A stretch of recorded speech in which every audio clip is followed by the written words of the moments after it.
400 ಕೋಟಿ ನಗದು ಹೊತ್ತ ಕಂಟೇನರ್ಗಳ ಲೂಟಿ ವದಂತಿಯಂತೆ ಕಾಣುತ್ತಿದೆ ಎಂದ ಬೆಳಗಾವಿ ಎಸ್ಪಿ. ಕರ್ನಾಟಕ ಮಹಾರಾಷ್ಟ್ರ ಗಡಿಯಲ್ಲಿರುವ ಚೋರ್ಲಾ ಘಾಟ್ನಲ್ಲಿ 400 ಕೋಟಿ ರೂಪಾಯಿ ನಗದು ಹೊತ್ತ 2 ಕಂಟೇನರ್ಗಳ ಲೂಟಿಗೆ ಸಂಬಂಧಿಸಿ ನಾಸಿಕ್ದ ಸಂದೀಪ್ ದತ್ತ ಪಾಟೀಲ್ ನೀಡಿರುವ ದೂರು ಕೇವಲ ವದಂತಿಯಂತೆ ಕಾಣುತ್ತಿದೆ. ಅದರ ಆಧಾರದ ಮೇಲೆ ನಾವು ಪ್ರಕರಣ ದಾಖಲಿಸಲು ಸಾಧ್ಯವಿಲ್ಲ ಎಂದು ಜಿಲ್ಲಾ ಪೊಲೀಸ್ ವರಿಷ್ಠಾಧಿಕಾರಿ ಕೆ ರಾಮರಾಜನ್ ಹೇಳಿದರು. ಇಲ್ಲಿ ಭಾನುವಾರ ಸುದ್ದಿಗಾರರ ಜೊತೆ ಮಾತನಾಡಿದ ಅವರು, ಸಂದೀಪ್ ಜನವರಿ 9ರಂದು ಮಹಾರಾಷ್ಟ್ರದ ನಾಸಿಕ್ನ ಗೋಟಿ ಪೊಲೀಸರಿಗೆ ನೀಡಿದ ದೂರಿನಲ್ಲಿ 2025ರ ಅಕ್ಟೋಬರ್ 16ರಂದು ವಿರಾಟ್ ಗಾಂಧಿ ಪರವಾಗಿ ವಿಶಾಲ್ ನಾಯ್ಡು ಇತರರು ನನ್ನನ್ನು ಅಪಹರಿಸಿದ್ದಾರೆ ಎಂದು ಹೇಳಿಕೊಂಡಿದ್ದರು. ನನ್ನನ್ನು ಅಪಹರಿಸಿದವರು 400 ಕೋಟಿ ರೂಪಾಯಿ ಲೂಟಿ ಮಾಡಿದ್ದಾಗಿ ನನ್ನ ಕಡೆ ತಿಳಿಸಿದ್ದಾರೆ ಎಂದು ಅವರು ಹೇಳಿದ್ದಾರೆ.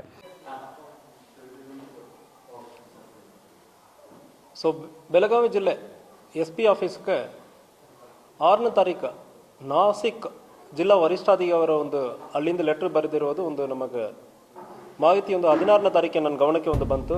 ಅದರಲ್ಲಿ ಖಾನಾಪುರ ಸ್ಟೇಷನ್ ಕಡೆ ಚೋರ್ಲೆಘಾಟ್ ವ್ಯಾಪ್ತಿಯಲ್ಲಿ ಒಂದು ರಾಬರಿ ಆಗಿದೆ, ಅದರಲ್ಲಿ ಒಂದು 400 ಕೋಟಿ ರೂಪಾಯಿ ಆಗಿರಬಹುದು ಅಂದ್ರೆ ಒಂದು ಮಾಹಿತಿ ಬಂತು.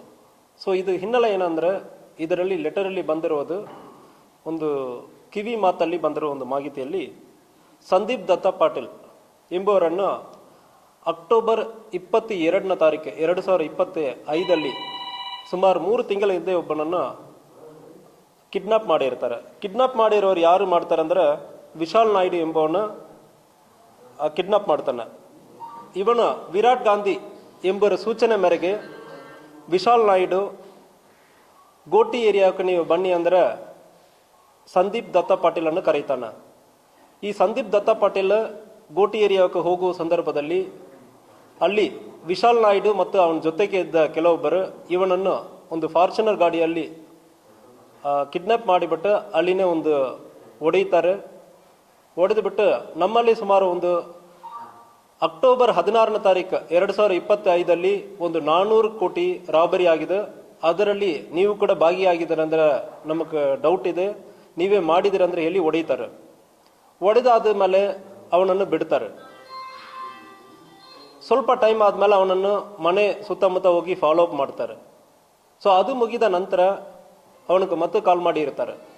ಮತ್ತೆ ಕಾಲ್ ಮಾಡಿ ನಮಗೆ ಅದು ಸಿಕ್ಕಿರುತ್ತದೆ ಅಂದ್ರೆ ಹೇಳಿ ಮಾಹಿತಿ ಹೇಳಿರ್ತಾರೆ. ಇದರಲ್ಲಿ ಇವನ್ ಕಡೆ ನಮಗೆ ಲೆಟರ್ ಬರೆದಿರೋದಲ್ಲಿ ಈ ಲೆಟರಲ್ಲಿ ಏನಿದೆ ಅಂದ್ರೆ ಈ ಕಿಡ್ನಾಪಕ್ಕೆ ಕಾರಣ ಇವನು ಒಂದು 400 ಕೋಟಿ ರೂಪಾಯಿ ರಾಬರಿ ಮಾಡಿರೋದಲ್ಲಿ ಭಾಗಿಯಾಗಿರೋದಾಗಿ ನಮಗೆ ಬಂದಿದೆ ಅಂತ ಪೊಲೀಸರು ನಮಗೆ ಲೆಟರ್ನು ಬರೆದಿರ್ತಾರೆ. ಇದು ಚೋರ್ಲೆಘಾಟ್ ಅಂದ್ರೆ ಬರೀತಾರೆ. ಇದರಲ್ಲಿ ಇದು ಬಿಟ್ಟು ಮಾಹಿತಿ ಯಾವುದೂ ಇಲ್ಲ. ಈ ಲೆಟರ್ ಬಂದಾದ ನಂತರ ನಾವು ಇಲ್ಲಿಂದ ಒಂದು ನಮ್ಮ ಸಬ್ ಇನ್ಸ್ಪೆಕ್ಟರ್ ಮತ್ತು ಒಂದು 3 ಜನ ಮರಾಠಿ ಬರೋವರನ್ನು ನಾಸಿಕ್ ಜಿಲ್ಲೆಗೆ ಕಳಿಸಿದ್ದೀವಿ. 21ನೇ ತಾರೀಕು ಅಲ್ಲಿ ಹೋಗಿ ರೀಚ್ ಆಗಿರೋರು ಅಲ್ಲಿ ನಾಸಿಕ್ ಜಿಲ್ಲೆಯಲ್ಲಿ ಇರುವ ಪೊಲೀಸ್ ವರಿಷ್ಠಾಧಿಕಾರಿ ಮತ್ತು SIT ಟೀಮ್ ಅನ್ನು ಕೂಡ ಒಂದು ಇತ್ತೀಚೆಗೆ ಫಾರ್ಮ್ ಮಾಡಿರೋದು ಕಂಡು ಬಂದಿರುತ್ತದೆ. ಅವರ ಕಡೆ ಮಾತಾಡುವ ಸಂದರ್ಭದಲ್ಲಿ ಅಕ್ಯೂಸ್ಡ್ ಯಾರ್ಯಾರು ಕಿಡ್ನಾಪ್ ಮಾಡಿದಾರೋ ಅವರ ಕಡೆ ನಮಗೆ ಮಾತಾಡೋದಕ್ಕೆ ಅವಕಾಶ ಸಿಕ್ಕಿಲ್ಲ. ಆಲ್ರೆಡಿ SIT ಟೀಮ್ ವಿಚಾರಣೆ ನಡೀತಾ ಇದೆ. ಆ ಇಂಟ್ರಾಗೇಷನ್ ಅಫೆಕ್ಟ್ ಆಗುತ್ತೆ ಅಂದ್ರೆ ಹೇಳಿಬಿಟ್ಟು ನಮಗೆ ಅವರ ಜೊತೆ ಯಾರು ಕಿಡ್ನಾಪ್ ಮಾಡಿದಾರೋ ಅವ್ರ ಜೊತೆ ಮಾತಾಡೋಕ್ಕೆ ಅವಕಾಶ ಇಲ್ಲ ಅಂತ ಹೇಳಿದ್ದಾರೆ. ನಾವು ಮಾತಾಡಿರೋದು ಸಂದೀಪ್ ದತ್ತ ಪಾಟೀಲ್ ಜೊತೆ ನಮ್ಮ ಪೊಲೀಸ್ ಅವರು ಹೋಗಿ ವಿಚಾರಣೆ ಮಾಡಿದ್ದಾರೆ ಮತ್ತು ಮಾತಾಡಿದ್ದಾರೆ. ಅವನು ಹೇಳೋದು, ಸರ್ ನನ್ನ ಕಿಡ್ನಾಪ್ ಮಾಡಿರೋರು ನನ್ನ ಕಡೆ ಹೇಳಿದ್ದಾರೆ, ಇಂತಹ ಒಂದು 400 ಕ್ರೋರ್ ರಾಬರಿ ಆಗಿದೆ ಅಂದ್ರೆ ಹೇಳಿದ್ದಾರೆ ಅಂತ ಹೇಳಿರೋದು. ಅವನು ಯಾವುದು ನೋಡಿಲ್ಲ. ನೋಡಿರೋರು ಪ್ರಾಬಬ್ಲಿ ಈ 4 ಜನ ಇಲ್ಲ. ಈ 4 ಜನವನ್ನು ಟೀಮ್ ಕಟ್ಟಿ ಇದು ಮಾಡಿರೋದು ವಿರಾಟ್ ಗಾಂಧಿ ಎಂಬವನು. ಇವರಲ್ಲಿ ಯಾರೋ ಒಬ್ಬರಕ್ಕೆ ಗೊತ್ತಿರಬೇಕು. ಅವರ ಬಗ್ಗೆ ಆಲ್ರೆಡಿ SIT ವಿಚಾರಣೆ ನಡೀತಾ ಇದೆ, ನಮಗೆ ಅವಕಾಶ ಸಿಕ್ಕಿಲ್ಲ. ಇದ್ರ ಬಗ್ಗೆ ನಾವು ನಿಮ್ಮ ಕೋಆಪರೇಷನ್ ಅಡಿಷನಲ್ ಇನ್ಫಾರ್ಮೇಶನ್ ಯಾವುದು ಇದೆ ಅಂದ್ರೆ ಕೊಡಿ ಅಂದ್ರೆ ನಾವು ಮಾಹಿತಿಯನ್ನು ಕೂಡ ಲೆಟರನ್ನು ಕೂಡ ನಾವು ಬರೆದಿದ್ದೀವಿ. ಆಲ್ರೆಡಿ ಪರ್ಸನಲ್ ಆಗಿ ಹೋಗಿ ಭೇಟಿ ಮಾಡಿದ್ದಾರೆ, ನಮ್ಮ ಸಬ್ ಇನ್ಸ್ಪೆಕ್ಟರ್ ಪರ್ಸನಲ್ ಆಗಿ ಭೇಟಿ ಮಾಡಿದ್ದಾರೆ. ನಾನು ಕೂಡ ಈಗ ಲೆಟರನ್ನು ಬರೆದಿದ್ದೀನಿ. ವಿಚಾರಣೆಯಲ್ಲಿ ಮಹಾರಾಷ್ಟ್ರ ಪೊಲೀಸ್ಗೆ ನಾವು ಸಂಪೂರ್ಣವಾಗಿ ಸಹಕಾರ ಕೊಡುವುದಕ್ಕೆ ರೆಡಿ ಇರ್ತೀವಿ. ಒಂದು ವೇಳೆ ಅಫೆನ್ಸ್ ಇಲ್ಲಿ ಆಗಿರೋ ಸಂದರ್ಭದಲ್ಲಿ ಯಾರು ಬಂದು ಕಂಪ್ಲೇಂಟ್ ಕೊಡ್ತಾರೆ ಅಂದ್ರೆ ನಾವು FIR ತಗೊಳ್ಳೋದಕ್ಕೆ ರೆಡಿ ಇರ್ತೀವಿ. ಈ ಕೇಸಲ್ಲಿ ಇದರಲ್ಲಿ ಬಂದಿರೋ ಲೆಟ್ರಲ್ಲಿ ಹಿಯರ್ಸೆ ಅಂದ್ರೆ ಹೇಳ್ತೀವಿ, ಒಂದು ಕ್ರಿಮಿನಲ್ ಆಕ್ಟ್ ಪ್ರಕಾರ ಹಿಯರ್ಸೆ ಕೋರ್ಟಲ್ಲಿ ಅಡ್ಮಿಸಬಲ್ ಆಗಲ್ಲ, ಎಕ್ಸೆಪ್ಟ್ ಫ್ಯೂ ಎಕ್ಸೆಪ್ಷನ್ಸ್ ಇರ್ತದೆ. ಅದೇ ಬಿಟ್ಟು ಯಾರೇ ಒಬ್ಬರು ಒಂದು ಘಟನೆಯನ್ನು ನೋಡಿರೋರು ಮಾತ್ರ ಕಂಪ್ಲೇಂಟ್ ಕೊಡುವುದಕ್ಕೆ ಅವಕಾಶ ಇರ್ತದೆ. ಇದು ಸಂಪೂರ್ಣವಾಗಿ ನಮಗೆ ಮಾಹಿತಿ ಕೊಟ್ಟಿರೋದು ಹೇರ್ಸೆ ಇರ್ತದೆ. ಯಾವುದೇ ಒಂದು ಸಣ್ಣ ದಾಖಲಾತಿ ನಮಗೆ ನೋಡಿರೋರು ಇಲ್ಲ ಅದರಲ್ಲಿ ವಿಕ್ಟಿಮ್ ಆಗಿರೋರು ಯಾರು ಬಂದು ಮಾಹಿತಿ ಕೊಡುವ ಸಂದರ್ಭದಲ್ಲಿ ಕೂಡ ಈ ಕೇಸನ್ನು ನಾವು ಮುಂದುವರಿಯೋದಕ್ಕೆ ರೆಡಿ ಇರ್ತೀವಿ. ಒಂದು ವೇಳೆ ಮಹಾರಾಷ್ಟ್ರ ಪೊಲೀಸ್ ಘಟನೆ ಅಲ್ಲಿಯೇ ಮಾಡಿರೋ ಸಂದರ್ಭದಲ್ಲಿ ನಮ್ಮಲ್ಲಿಂದ ಯಾವುದು ಸಹಕಾರ ಬೇಕಾದ್ರೆ ಮಹಾರಾಷ್ಟ್ರ ಪೊಲೀಸ್ಗೆ ನಾವು ಸಹಕಾರ ಕೊಡುವುದಕ್ಕೂ ಕೂಡ ರೆಡಿ ಇದ್ದೀವಿ. ಎವಿಡೆನ್ಸ್ ಆಕ್ಟ್ ಪ್ರಕಾರ ಈಗ ಇರುವ ಭಾರತೀಯ ಸಾಕ್ಷ್ಯ ಅಧಿನಿಯಮ ಸೆಕ್ಷನ್ 55 ಪ್ರಕಾರ ಇದು ಹಿಯರ್ಸೆ ಅಡ್ಮಿಸಬಲ್ ಇಲ್ಲ ಅಂದ್ರೆ ಹೇಳೋದಕ್ಕಿಂತ ಅದರಿಂದ ಕೇಸ್ ನಾವು ತಗೊಳಕ್ಕಾಗಿಲ್ಲ. ಯಾರು ವಿಕ್ಟಿಮ್ಸ್ ಅಥವಾ ಇದರಲ್ಲಿ ನೋಡಿರೋರು ಐ ವಿಟ್ನೆಸ್ ಯಾರು ಬರ್ತಾರಂದ್ರೆ ಕೇಸನ್ನು ದಾಖಲು ಮಾಡ್ತೀವಿ. ಅದ್ರ ಜೊತೆಗೆ ಈ ಕೇಸಲ್ಲಿ ಸೆಕ್ಷನ್ 198 ಪ್ರಕಾರ ಈಗ BNSS ಹಳೆಯ CRPC ಅಲ್ಲಿ ಈಗ BNSS ಆಗಿದೆ. ಅದರಲ್ಲಿ ಒಂದು ಅಫೆನ್ಸ್ ಅಲ್ಲಿ ಕಂಟಿನ್ಯೂಯಿಂಗ್ ಅಫೆನ್ಸ್ ಅಂದ್ರೆ ಹೇಳ್ತೀವಿ.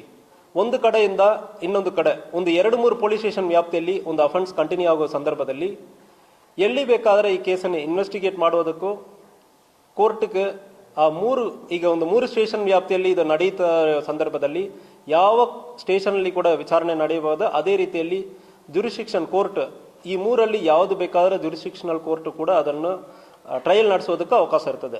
ಅದರಿಂದ ಈ ಕೇಸಲ್ಲಿ ನಾವು ಒಂದು ವೇಳೆ ಮಹಾರಾಷ್ಟ್ರ ಸಂಪೂರ್ಣ ತನಿಖೆ ಮಾಡುವ ಸಂದರ್ಭದಲ್ಲಿ ನಾವು ಸಹಕಾರ ಕೊಡ್ತೀವಿ. ಒಂದು ವೇಳೆ ನಮ್ಮಲ್ಲಿ ಮಾತ್ರ ಸಂಪೂರ್ಣವಾಗಿ ಈ ಕೇಸ್ ಆಗಿರುವ ಸಂದರ್ಭದಲ್ಲಿ ನಾವು ವಿಚಾರಣೆ ಮಾಡೋದಕ್ಕೆ ತಯಾರಿದ್ದೀವಿ.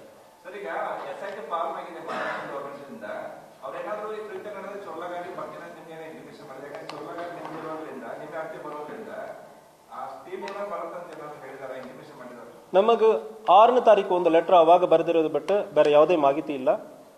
ಸೊ ನಮ್ಮ ಪೊಲೀಸರು ಮಾತ್ರ ಇಲ್ಲಿಂದ ನಾಸಿಕ್ ಹೋಗಿದ್ದಾರೆ. ಸೊ ನಮ್ಮ ಕಡೆ ಯಾವುದೇ ರೀತಿಯಲ್ಲಿ ಕೋಆಪರೇಷನ್ ಬೇಕಂದ್ರೆ ಇದು ಬೇರೆ ಯಾವುದೂ ಬಂದಿಲ್ಲ.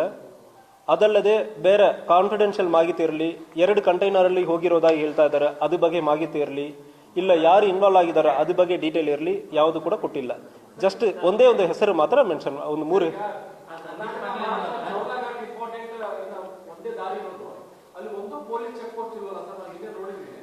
ನೀವು ಅಬ್ಗಾಟಿ ಚೆಕ್ ಪೋಸ್ಟ್ ಬಿಟ್ರೆ ಒಂದು ಚೆಕ್ ಪೋಸ್ಟ್ ಗೋವಾದಿಂದ ಬರ್ಬೇಕಾದ್ರೆ ಅಂದ್ರೆ ಮುಂದೆ ಈ ರೀತಿ ಕೃತ್ಯಗಳಾದಾಗ ನಿಮ್ಗೆ ಮಾಹಿತಿ ಹೆಂಗ್ ಸಿಗುತ್ತೆ ಅಂತ. ಮತ್ತೆ CC ಕ್ಯಾಮ್ರಾ ಇದೆ ಸರ್, ಒಂದು TV ಸಂಬಂಧ ಇರುವಂತ CC ಕ್ಯಾಮ್ರಾ ಇದೆ, ಅದು ಇಲ್ಲಿ ಅಬ್ಗಾಟಿ ಚೆಕ್ ಪೋಸ್ಟ್ ನಲ್ಲಿ ನೀವು ಹೆಂಗ್ ಇದು ಮಾಡ್ಕೊಂಡ್ರೆ ಆಗಿದ್ರೆ. ಸೊ ಇದರಲ್ಲಿ ನಮಗೆ ಅವಕಾಶ ಇರುತ್ತದೆ, ಬೇರೆ ಬೇರೆ ಎಂಟ್ರಿ ಎಕ್ಸಿಟ್ ಪಾಯಿಂಟ್ ಮತ್ತು ಬೇರೆ ಬೇರೆ ಅವಕಾಶಗಳು ಇರ್ತದೆ. ನಾವು ಮುಂದುವರಿತೀವಿ. ಸಣ್ಣ ಪುಟ್ಟ ಲೋಪಗಳಿಂದ ಇನ್ ಕೇಸ್ CCTV ಹಾಕಿಲ್ಲ, ಇನ್ ಕೇಸ್ ಚೆಕ್ ಪೋಸ್ಟ್ ಅಲ್ಲಿ ಇಲ್ಲ ಅಂದ್ರೆ efficiency of the check post ನಾವು ಹಾಕೋ ಸಂದರ್ಭದಲ್ಲಿ to what extent we can check ಅಂದ್ರೆ ಇರ್ತದೆ. ಸೊ ನೋಡಿಕೊಂಡು ನಾವು ಅದ್ರ ಬಗ್ಗೆ ಮುಂದಿನ ದಿವಸಗಳಲ್ಲಿ ಪ್ಲಾನ್ ಮಾಡ್ತೀವಿ.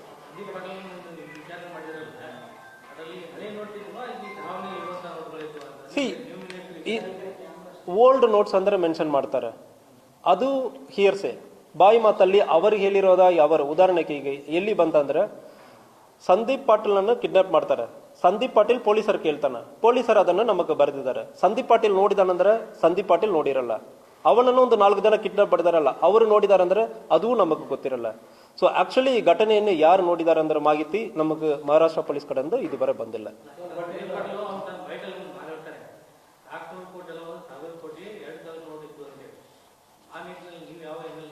ಇಲ್ಲ, ಅವನು ಮಾತಾಡಿರೋದು ನಮಗೆ ಗೊತ್ತಿರಲ್ಲ. ಬಟ್ ಪೊಲೀಸ್ ಕಡೆಯಿಂದ ಅಫಿಷಿಯಲಿ ಬಂದಿರೋ ಇನ್ಫಾರ್ಮೇಶನ್ ಪ್ರಕಾರ ಅವನು ಅದನ್ನು ನೋಡಿಲ್ಲ ಅಂದ್ರೆ ಹೇಳ್ತಾ ಇದಾರೆ. ಪೊಲೀಸ್ ಕಡೆಯಿಂದ ಬಂದಿರೋದು ಇವನಕ್ಕೆ ಹೇಳಿ ಇರ್ತಾರಂದ್ರೆ ನಮಗೆ ಪೊಲೀಸ್ ಕಡೆಯಿಂದ ಬಂತ. ಅವನ ಕಡೆ ನಾವು ಮಾತಾಡುವಾಗಲೂ ಇದು ಬಗ್ಗೆ ಮಾಹಿತಿ ಅವನು ನೋಡಿರೋದಾಗಿ ಯಾವುದು ನಮಗೆ ತಿಳಿಸಿಲ್ಲ.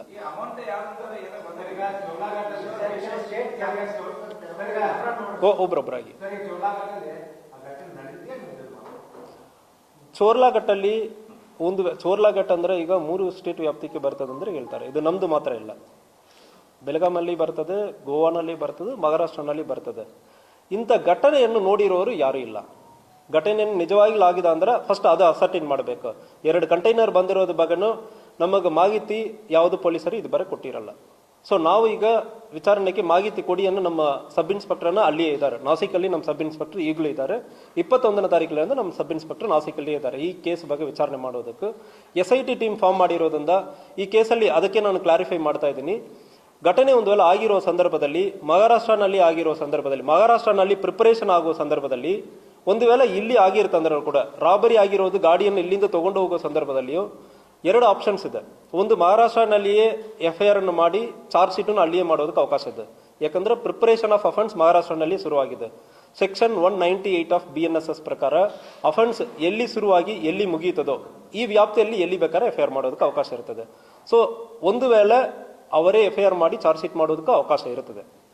ಒಂದು ವೇಳೆ ನಮ್ಮ ಕಡೆ ಹೇಳ್ತಾರಂದ್ರೆ ನಾವು ಮಾಡೋದಕ್ಕೆ ರೆಡಿ ಇರ್ತೀವಿ. ನಮಗೆ ಮಾಹಿತಿ ಇದು ಬೇರೆ ಶೇರ್ ಮಾಡಿಲ್ಲ, ನಾವು ಮಾತಾಡೋದಕ್ಕೂ ಅವಕಾಶ ಸಿಕ್ಕಿಲ್ಲ.